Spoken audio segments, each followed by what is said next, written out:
Sir మనం corona అప్పటి నుండి చాలా ప్రోటీన్ ఫుడ్స్ అనేటివి ఏ విధంగా సేల్ అవుతున్నాయి, ఏ విధంగా తింటున్నారనేదైతే మనం చూస్తూనే ఉన్నాము. మార్నింగ్ టైమ్‌లో ఎలాంటి ఫుడ్ తీసుకుంటే బాగుంటుంది? మన ఆరోగ్యం బాగుండాలి అనంటే గనక? First meal of the day అండి. మార్నింగ్ అంటున్నారు కాబట్టి హ్మ్. మోస్ట్‌లీ నేను అస్యూమ్ చేస్తుండేది బ్రేక్‌ఫాస్ట్. అవును. బ్రేక్‌ఫాస్ట్ అంటే బ్రేకింగ్ ద ఫాస్ట్. మనం నైట్ నుంచి మనం ఫాస్టింగ్‌లో ఉంటది బాడీ. సో, హ్మ్. దాన్ని బ్రేక్ చేస్తున్నాం. అవును. బ్రేక్‌ఫాస్ట్ అంటాం.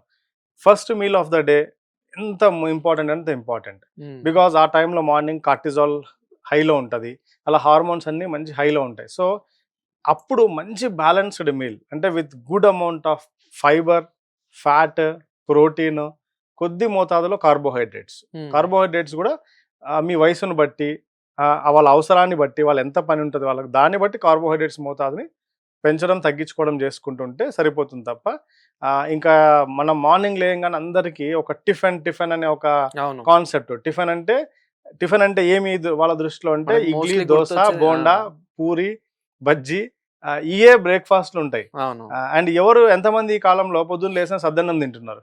హ్మ్. ఈ మధ్య కాలంలో సద్దన్నాన్ని చాలా పెద్ద కాస్ట్‌లీ ఫుడ్‌గా అమ్ముతున్నారు. అవును. బట్ నేను చాలా చోట్ల ఈ మధ్య చూసిన.